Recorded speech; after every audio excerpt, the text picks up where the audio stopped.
मैं अकेला ही गाड़ी ड्राइव करके रूम पर जा रहा था। अंधेरा होने वाला था। अचानक एक लड़की दोनों हाथों से गाड़ी रोकने का इशारा करती हुई ठीक गाड़ी के सामने आ गई। जल्दी में ब्रेक न लगाता तो निश्चित ही वह गाड़ी के नीचे आ जाती। सुनसान जगह पर अकेली लड़की को देखकर मुझे आश्चर्य हुआ। गाड़ी की हेडलाइट के सामने होकर भी उसका चेहरा नहीं दिख रहा था, क्योंकि उसके चेहरे पर दुपट्टा लिपटा हुआ था। वह दौड़ती हुई खिड़की के पास आई और बोली, लिफ्ट दे दो प्लीज, बहुत ज्यादा परेशानी में हूं। वह मॉडर्न सी लड़की लग रही थी, क्योंकि उसने जीन्स पैंट शर्ट पहन रखा था। मैं कुछ बोलता उससे पहले ही वह गाड़ी के दूसरी तरफ आई और खिड़की खोलकर आगे की सीट पर बैठते हुए बोली, चलो प्लीज। मैं भी थोड़ा डर गया था। हाईवे था, सड़क के दोनों तरफ अमीरों के फार्म हाउस थे।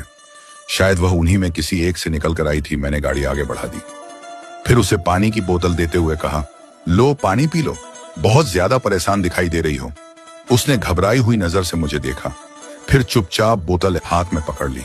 मैं खुद भी घबराया हुआ था। मेरी नजर गाड़ी के आगे और पीछे दोनों तरफ थी। डर था कि कोई पीछे ना आ रहा हो, मगर सड़क दोनों ओर से सुनसान थी, इसलिए मैं निडर होकर गाड़ी चलाने लगा।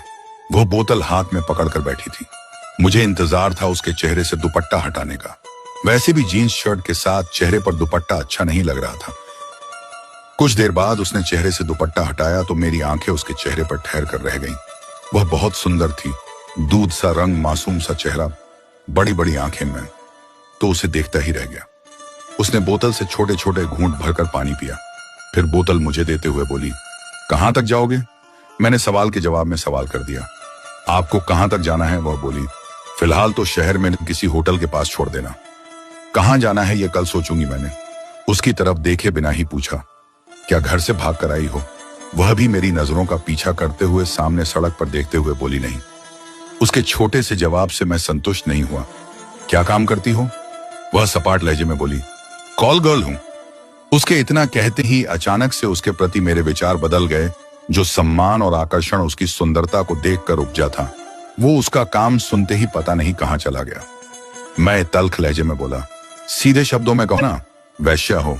वह मुस्कुराते हुए बोली, आगे ना अपनी औकात पर। कुछ देर पहले तो आपकी आंखों में बड़ा सम्मान और सहानुभूति दिखाई दे रही थी, धंधे के बारे में जानकर घृणा हो गई ना। मैं बोला, भगवान ने इतना सुंदर बनाया है तुम्हें, तो कोई अच्छा जीवन साथी मिल जाता, फिर क्यों ये घृणित काम करती हो? उसकी आंखों में एक दर्द सा उतर आया था, मगर वह कुछ बोली नहीं, बस चुप हो गई। मैं बोला, जवाब नहीं दिया मेरी बात का। वह सामने अस्त हो चुके सूरज की लालिमा पर नजर गड़ाकर बोली, रहने दो, बड़ी लंबी कहानी है। बस इतना जान लो, इस धंधे में मर्द जात की वजह से हूं। जब तक होश आया तब तक लोगों ने शरीर को इतना गंदा कर दिया था कि साफ सुथरा जीवन जीने के लायक ही नहीं बची थी। अब कहां से आ रही हो? मुझसे चुप नहीं रहा गया। वह बोली, अमीरों की रातें रंगीन करने उनके फार्म हाउस गई थी, मगर वे नशे में धुत होकर जानवर बने पड़े थे। मुझे देखते ही सारे एक साथ मुझ पर टूट पड़े, इसलिए जान बचाकर वहां से भाग आई। फिर काफी देर तक हमारे बीच बात नहीं हुई। क्या काम करते हो? उसने चुप्पी तोड़ी। मैं बोला, सेल्समैन हूं, लोगों को कमीशन पर ऑर्डर लाकर देता हूं। उसने पूछा, किस चीज के सेल्समैन हो? मैं बोला, सब चीजों का, चाय से लेकर अगरबत्ती तक, चड्डी बनियान से लेकर साड़ी तक, जो भी होलसेल वाला कॉन्ट्रैक्ट तुम करता है उसका काम करने लगता हूं। इतना कमा लेता हूं कि गुजारा हो जाता है। कुछ देर बाद शहर की सीमा प्रारंभ हो गई। मैं उससे बोला, मैं यहीं शहर से बाहर की कॉलोनी में किराए के मकान में रहता हूं। तुम आगे तिराहे पर उतर जाओ, यहां से कोई ऑटो पकड़ लेना। वह अधीर सी होकर बोली, यहां कहां से ऑटो मिलेगा? देखो, सड़क बिल्कुल सुनसान पड़ी है। अगर मैं कॉल गर्ल ना होती तो तुम मुझे किसी होटल तक छोड़कर आते हैं ना। मैं कुछ ना बोला, बस गाड़ी रोककर खड़ा हो गया।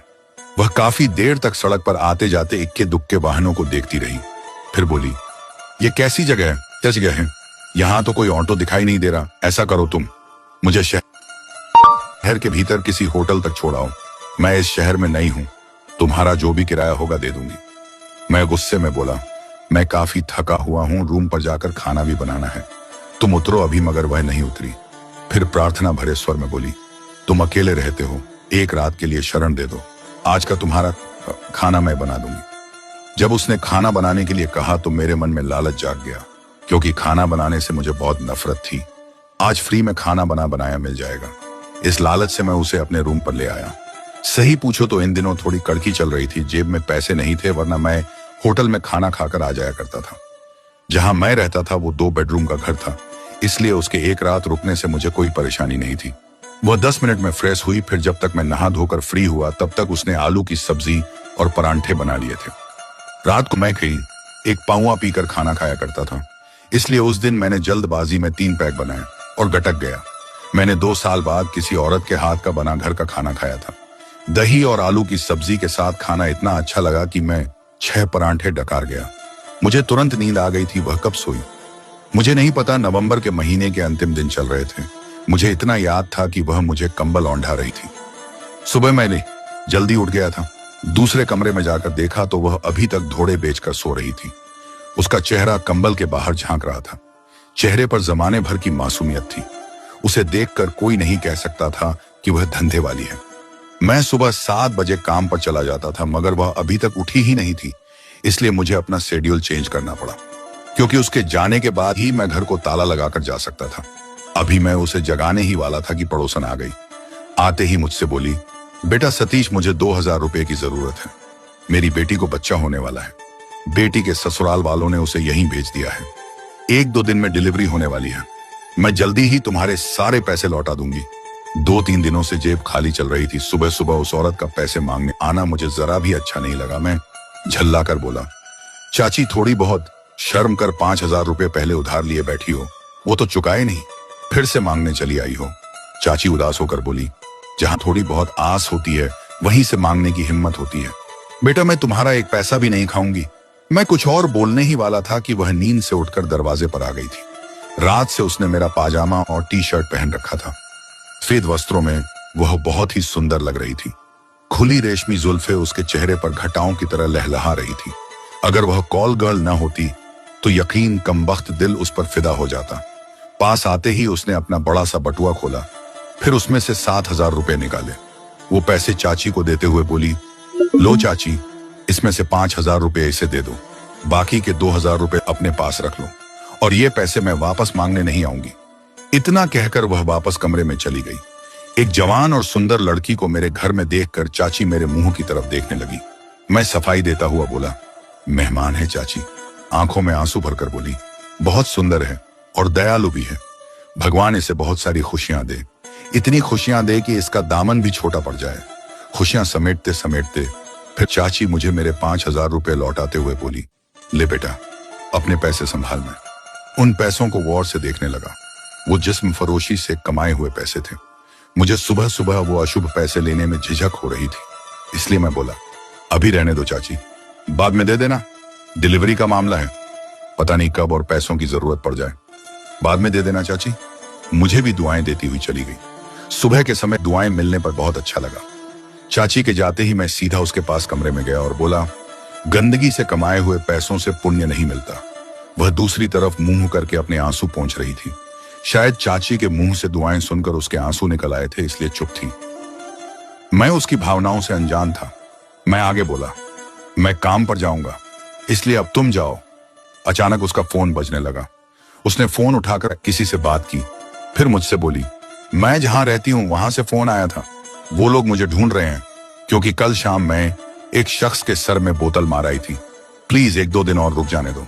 मैं बोला, वो पैसे वाले लोग हैं, तुम्हारी लोकेशन पता लगाकर यहां पहुंच गए तो मेरे लिए भी मुश्किल हो जाएगी। प्लीज तुम जाओ। वो बैग में से दूसरा फोन निकालकर दिखाते हुए बोली, उन लोगों के पास मेरे जो नंबर है वो फोन मैंने तुम्हारी गाड़ी में बैठने से पहले ही स्विच ऑफ कर दिया था। मेरे कारण तुम्हें कोई परेशानी नहीं होगी। प्लीज रुक जाने दो। एक मजबूर लड़की समझकर कुछ दिन और शरण दे दो। मैं तल्ख लहजे में बोला, गले मत पड़ो, निकलो यहां से। तुम जैसी लड़कियों के लिए मेरे दिल में जरा भी हमदर्दी नहीं है। वह अपना सामान समेटते हुए बोली, ठीक है, जा रही हूं, मगर कल को अखबार में मेरे मरने की खबर पढ़ो तो अफसोस मत करना। एक बाजारू लड़की हूं, कीड़े मकोड़ों की जिंदगी जी रही हूं, समझ लेना। एक गंदगी तुम्हारे साफ सुथरे समाज से कम हो गई। वह इमोशनल करके मुझे मनाना चाहती थी, मगर मैं उसकी बातों में नहीं आया। बोला, बातें मत करो, निकलो यहां से। वह समझ चुकी थी कि मुझे भावुक करना बहुत मुश्किल है। फिर एक आखिरी कोशिश करते हुए बोली, मैंने रात को अपने कपड़े धोए थे, अभी तक गिले हैं। 2 दोपहर तक रुक जाने दो प्लीज। मजबूरन मुझे उसकी बात माननी पड़ी। मैं बोला, मैं मार्केट जा रहा हूं, तुम घर को ताला लगाकर चाबी गेट के बाहर पड़ी मैट के नीचे दबाकर रख जाना। एक अनजान लड़की के हवाले घर छोड़कर मैं काम पर निकल गया। काफी लोगों से कमीशन के पैसे लेने थे। इसे संयोग कहो या मेरी किस्मत, उस दिन बकाया वसूली से मेरी जेब भर गई थी। थोड़ा बहुत काम करके मैं शाम 4 बजे घर लौट आया था। मैंने सोचा था वह चली गई होगी, मगर घर आकर देखा तो वह अभी तक नहीं गई थी। मैंने आते ही सवाल किया, तुम दोपहर तक जाने वाली थी ना? वह मासूमियत से बोली, जाना ही चाहती थी, मगर तुम्हारा घर बहुत गंदा हुआ पड़ा था, इसलिए सोचा थोड़ी सफाई कर देती हूँ। मैं बोला, बहाने मत बनाओ, चलो अभी निकलो यहां से, मैं तुम्हें और बर्दाश्त नहीं करूंगा। फिर मैंने घूमकर पूरा घर देखा। उसने रसोई से लेकर संडास तक सबको साफ कर दिया था। देखकर अच्छा लगा। वह पीछे पीछे आई और बोली, अब तो शाम हो गई है, सुबह ही जाऊंगी, एक रात और बर्दाश्त बर्दाश्त कर लो। मैं बोला, तुम्हारे साथ इतनी सख्ती से पेश आ रहा हूं, फिर भी तुम पर कोई असर नहीं हो रहा, तुम किस मिट्टी की बनी हो? वह मुस्कुराकर बोली, जिंदगी में प्यार तो कभी मिला ही नहीं, सबने ऐसा ही व्यवहार किया है मेरे साथ, इसलिए आदत पड़ गई है। मैं उसकी उदास मुस्कान को घूरता हुआ बोला, प्यार क्यों नहीं मिला? माँ बाप ने तो लाड लड़ाया होगा ना। वह बोली, जब 5 साल की थी तब पापा चल बसे थे, फिर माँ मुझे दादी के पास छोड़कर किसी के साथ भाग गई। मुझे नहीं पता माँ बाप का प्यार क्या होता है। कहते हुए उसके चेहरे पर गहरी वेदना की रेखाएं उभर आई थी। दादी के लिए तो मैं मनहूस थी, फिर भी उसने मुझे खेत की जमीन बेचकर पाला था। मगर जब 17 साल की थी तब एक दिन दादी भी मुझे छोड़कर परलोक से धार गई। मैं भरी दुनिया में अकेली हो गई थी। दादी के जाते ही नाते रिश्तेदारों का आना जाना शुरू हो चुका था। हर कोई दिखावटी सहानुभूति दिखाकर शादी के नाम पर मुझे बेच देना चाहता था। एक 17 साल की लड़की के लिए 40 साल तक के दूल्हे देखे गए बूढ़ों को मेरे गले मढ़कर मुझे अमीरी के सपने दिखाए गए। ऐसे समय पर मुझे समझ में नहीं आ रहा था कि क्या करूं। फिर एक दिन एक लड़के के साथ, जो मुझे आखिरी दम तक चाहने के दावे करता था, मैं उसके साथ शहर भाग आई, मगर वह तो कुत्ते से भी गया गुजरा निकला। महीनों तक मेरे शरीर से खेलते रहा, फिर मुझे नशे की गोली देकर अपने दोस्तों को भी मेरा शरीर सौंपता रहा। एक दिन मैं ये सब कुछ जान गई और उसके चंगुल से निकलकर भाग आई, मगर उसके बाद भी जहां शरण मांगी सबने मुझे लुटा या लूटने की कोशिश की। अंत में मैंने पेट भरने के लिए खुद को जानबूझकर लुटाना शुरू कर दिया। मैं बोला, तुम्हारी कहानी बहुत दर्द भरी है, मगर रास्ते और भी निकल सकते थे, तुम कहीं नौकरी भी कर सकती थी। वह उदास होकर बोली, तुम नहीं समझ सकते, एक अनाथ लड़की होकर जीना बहुत मुश्किल है। इतनी समझ भी नहीं थी। जो पेट भरने के लिए सही रास्ता नजर आया वो अपना लिया। मैं बीच में बोल पड़ा, सही रास्ता नहीं, सरल रास्ता बोलो। पीड़ा से उसका चेहरा बिगड़ गया। बोली, सरल कहाँ है, आत्मा का सौदा करना पड़ता है। ऐसे ऐसे लोग मिलते हैं जिन पर थूकने का मन भी ना करे, उनके साथ हम बिस्तर होना पड़ता है। तुम औरत नहीं हो, इसलिए तुम नहीं समझ सकते। मैं ज्यादा समझना भी नहीं चाहता था, क्योंकि मैंने भी बहुत बड़ी चोट खाई थी, इसलिए मैं चुपचाप अपने कमरे में आकर बैठ गया। वह मेरे पीछे पीछे कमरे में आ गई। मुझे चुप देखकर बोली, एक बात पूछूं? मैं बोला, क्या?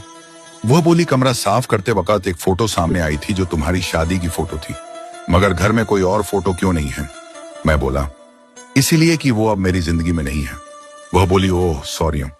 क्या हुआ तुम्हारी पत्नी को? मैं बताना तो नहीं चाहता था, मगर उसने बिना पूछे अपनी कहानी बताई थी, इसलिए मैंने भी बताना शुरू कर दिया। 3 साल पहले हमारी शादी हुई थी। शादी के तीसरे महीने ही हम यहाँ शहर में आकर रहने लगे, क्योंकि उसकी मेरी भाभी के साथ नहीं बनती थी। वैसे भी भाई और भाभी हमें वहां से निकालना चाहते थे, इसलिए मैं उसे शहर लेकर आ गया। नई जगह थी, कमाना बहुत मुश्किल था, उसे बहुत ज्यादा पैसे चाहिए थे। जब मैं काम पर चला जाता था तब वह पीछे से यार बुला लेती थी। एक दिन मैंने उसे रंग हाथों पकड़ लिया। उस दिन वह अपने एक यार के साथ घर छोड़कर चली गई। 2 साल हो गए, मैंने उसे खोजने की कोशिश भी नहीं की। वह बोली, मैं समझ गई तुम्हें, हम जैसी लड़कियों से नफरत क्यों है, मगर अब तो तुम्हारा धंधा चल निकला है, तुमने गाड़ी भी खरीद ली है, अब अपना खुद का घर बनाओ और दूसरी शादी कर लेना, क्योंकि अकेले जिंदगी काटना बहुत मुश्किल है। इतना कहकर वह रसोई में चली गई। मैं रसोई में उसके पीछे पीछे गया, फिर उससे बोला, ज्यादा खाना मत बनाना, क्योंकि मैं अपना खाना होटल से पैक करवा कर लाया हूं, तुम्हारे लिए भी ले आता, मगर मैंने सोचा तुम जा चुकी हो। वह बोली, तुमने एक रात और शरण दी है, यही काफी है, मैं खाना बना लूंगी। उसके बाद मैंने अपना कमरा बंद किया। बेवफा बीवी का जिक्र होने से कमबख्त दर्द बढ़ गया था, इसलिए उस दिन मैंने 2 पैक ज्यादा लगा लिए। फिर होटल से पैक करवाया हुआ खाना खाया और सो गया। रात के 3 बजे मेरे कमरे का दरवाजा खटखटाया जा रहा था। मैं बोला, कौन है? बाहर से दबी दबी आवाज आई। मैं रोशनी हूं, दरवाजा खोलो। प्लीज, वो इतने समय से मेरे घर में थी, मगर मैं उसका नाम भी नहीं जानता था। ज्यों ही मैंने दरवाजा खोला तो देखा वह फर्श पर बैठी तड़प रही थी। मैं बोला, क्या हुआ? वह बोली, तबीयत खराब हो गई है, कोई पेन किलर टेबलेट है तो दे दो प्लीज। मैंने उसका हाथ कर उसे उठाया तो महसूस हुआ वह बुखार से तप रही थी। उसे सहारा देकर उसके कमरे तक ले गया, फिर उसे बेड पर बैठाकर घर में दर्द की गोली ढूंढने लगा, मगर मुझे टेबलेट नहीं मिली। वह बोली, पूरा बदन दर्द कर रहा है, सर में हथौड़े से बज रहे हैं, ऐसे लगता है जैसे जान ही निकल जाएगी। मैंने पूछा, कितनी देर हो गई ऐसी हालत हुए? वह बोली, खाना खाते ही तबीयत बिगड़ गई थी, मैं एक पल भी नहीं सो पाई, मगर अब तो ऐसे लग रहा है प्राण ही निकल जाएंगे, इसलिए मजबूरन तुम्हें जगाना पड़ा। मैं समझ गया उसके फूड पॉइजन हो गया है। इतने दर्द में भी उसने मुझे नहीं जगाया। ये जानकर मुझे खुद से घृणा होने लगी। एक अनाथ लड़की के साथ मेरा व्यवहार सही नहीं था, इसका मुझे पहली बार एहसास हुआ। उसने जीवन में बहुत दर्द सहा था, शायद उसे दर्द सहने की आदत थी, इसलिए ऐसी हालत में भी चुपचाप पड़ी रही। मैं बोला, चलो हॉस्पिटल चलते हैं, थोड़ी सी हिम्मत करके बाहर गाड़ी तक चलो। उसकी आंखें बंद हो रही थी, फिर भी वह हिम्मत करके खड़ी हो गई, मगर एक पल में ही गिर पड़ी। मैंने तुरंत उसे गोद में उठाया और बाहर की तरफ दौड़ा। गाड़ी की पिछली सीट पर उसे लेटाकर गाड़ी हॉस्पिटल की तरफ दौड़ा दी। रास्ते में वह बोली, एक बात कहूं मैं? बोला, क्या? वह बोली, अगर मैं मर जाऊं तो मेरा अंतिम क्रियाकर्म सही ढंग से कर देना, मैं जन्मों तक तुम्हारा एहसान मानूंगी। मेरे बैंक अकाउंट में 4 लाख से ज्यादा रुपए पड़े हैं, एटीएम कार्ड मेरे बैग में है। मुझसे घृणा मत करना प्लीज, मेरा तन गंदा हुआ है, मगर मेरा मन गंगा मैया की तरह पवित्र है, तुम यकीन करना प्लीज। मैं बोला, तुम बिल्कुल ठीक हो जाओगी, शहर के सबसे बड़े हॉस्पिटल में चल रहे हैं। मेरी ही गलती है यार, मेरी रसोई में न जाने कितना पुराना सामान पड़ा हुआ है, तुमने शायद कोई एक्सपायर हुई चीज खा ली है, इससे फूड पॉइजन हो गया है, तुम बिल्कुल ठीक हो जाओगी, हिम्मत रखो। वह बंद आंखों से दर्द को पीते हुए बोली, मुझे जाने दो दोस्त, जीकर भी क्या करूंगी, थक गई मैं। चलते चलते बचपन से 2 बूंद प्यार के लिए तरसती रही हूं, प्यार तो नहीं मिला, इज्जत की जिंदगी भी छीन गई। तुम मुझसे नफरत मत करना, कोई मुझसे नफरत करता है तब बहुत दुखता है। कहते हुए उसकी आंखों से आंसू बह निकले। उसे रोते देखकर मेरी आंखों से अपने आप ही आंसू निकलने लगे। मैं तेजी से गाड़ी चलाता हुआ हॉस्पिटल पहुंचा, उसे गोद में उठाकर अंदर ले गया। जब वह मेरी गोद में थी तब उसने एक बार फिर मेरा हाथ पकड़कर धीरे से कहा, दोस्त मुझसे घृणा मत करना। फिर वह बेहोश हो गई। उसका इलाज शुरू हो गया था। वह इमरजेंसी वार्ड में भर्ती थी। सुबह तक उसे होश नहीं आया था। डॉक्टरों ने कहा कि घातक फूड पॉइजनिंग हुई है। हॉस्पिटल लाने में देरी हुई, इस कारण भी खतरा बढ़ गया है। बचाने की पूरी कोशिश कर रहे हैं, आगे ईश्वर की मर्जी। मैं दिन भर भूखा प्यास उसके होश में आने का इंतजार करता रहा। शाम के समय उसने आंखें खोली। मैं उसके पास जाकर बैठ गया, फिर उससे बोला, सुनो, मुझे तुमसे जरा भी नफरत नहीं है, तुम बहुत अच्छी हो, भगवान तुम्हें 100 साल की उम्र दे। वह फीकी सी मुस्कान के साथ बोली, नफरत नहीं करते तो बद्दुआ क्यों कर रहे हो? मैं अपने सीने पर हाथ रखकर बोला, कसम से दिल से बोल रहा हूं। वह बोली, कमबख्त जिंदगी सजा बन गई है और तुम कह रहे हो 100 साल तक सजा भुगतूं। अब तो मरने की दुआ करो दोस्त, मुझे नहीं जीना। कहते हुए उसकी आंखों से आंसू निकलने लगे।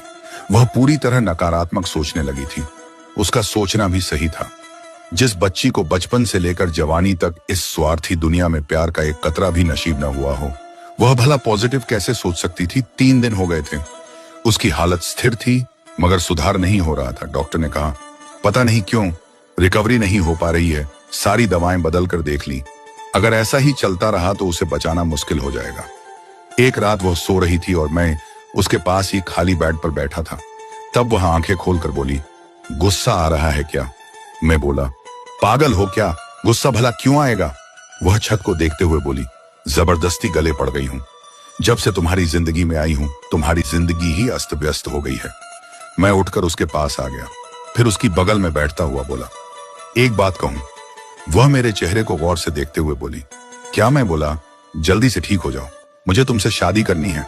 वह फीकी सी मुस्कान के साथ बोली, मजाक मत करो। मैंने उसके सीने पर रखा उसका हाथ अपने दोनों हाथों में लेकर कहा, ऐसे समय में भी कोई मजाक करता है क्या? एक औरत का ठुकराया हुआ हूं।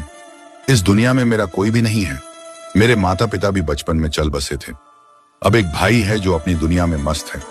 मैं इस दुनिया में रहूं या ना रहूं, किसी को कोई फर्क नहीं पड़ता। तुम्हारी तरह मैं भी तन्हा और टूटा हुआ हूं। तुमसे पहले किसी पर भी विश्वास करने का दिल नहीं करता था, मगर इन 4-5 दिनों में तुम्हारा होकर रह गया हूं। प्लीज मेरे रूखे व्यवहार को माफ करके मुझे अपने दिल में जगह दे दो। मैं वादा करता हूं, मेरी वजह से तुम्हें जरा भी कष्ट नहीं होगा।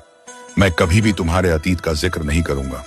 तुम्हें इतनी खुशियां दूंगा कि तुम सारे गम भूल जाओगी। मेरी बातों को उसने आंखें बंद करके सुना। मैंने देखा उसकी दोनों आंखों से आंसू निकल रहे थे। मैं बोला, रो रही हूं? वह बोली, एक बात कहूं? मैं बोला, क्या? वह मेरे हाथों को अपने हाथों से कसकर पकड़ते हुए बोली, तुम्हारे साथ गाड़ी में बैठी थी, तब लगा था जैसे तुम कोई पुराने जानकार हो, मगर तुमने मुझे वैश्या कहा। तब पता नहीं दिल में दर्द सा हुआ। बहुत से लोगों में मुझे गालियां दी है, मेरे लिए घटिया शब्दों का इस्तेमाल किया है, मगर उनकी बातों का जरा भी बुरा नहीं लगा। मगर तुम्हारा रूखा व्यवहार पता नहीं यहां दिल में चुभता था। तुम्हारे घर से जाने से पहले एक बार तुम्हारी आंखों में अपने लिए इज्जत देखना चाहती थी, मगर तुम तो अब पूरे के पूरे मेरे हो गए हो। अब मर भी जाऊं तो गम नहीं।